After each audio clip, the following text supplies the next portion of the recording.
Welcome to Coaching with a Twist with your host, Barbara Palmer. Over the next hour, you'll be empowered to make decisions and improve your quality of life. Now, here's your host, Barbara Palmer. So glad to have you here for Coaching with a Twist. I am Barbara Palmer, your host, and today we have a special guest, Kathryn Jackson. Self-sabotage. Now, we realize that this is something that affects men and women. It affects children. It affects people of all ages, really.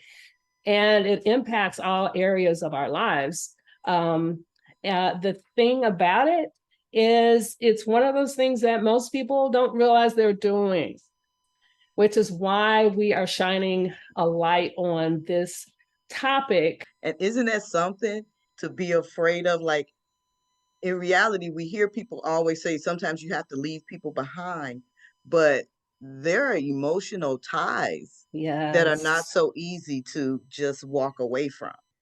I have found that if you get around people who are like-minded, people who are where you want to go in life, that can help pull you over, because it's like I get to 99 and then I stop right here.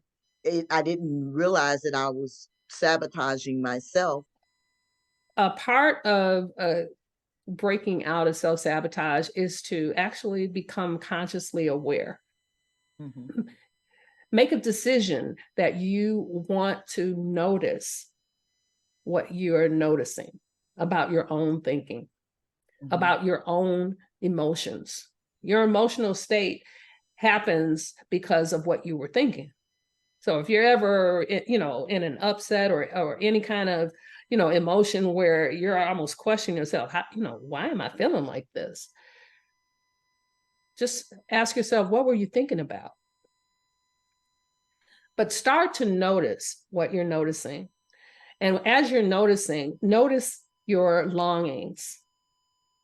Notice the things that you long for, because that is coming from a place within your true self. Your soul, your spirit longs for you to do, to have, to be the very best. Yes, the very best for yourself and others, that you are here to serve and help. So notice what you're noticing, but while you're noticing, notice what you long for and notice your discontents, the things that you wish were different. Mm-hmm. For yourself, for other people. That's purpose calling you. There are times that we don't recognize what we already have. Mm-hmm. What do you have now that you can actually use to move forward, even if it's just one step that moves you in the direction of where you really want to go and what you really want to have or be?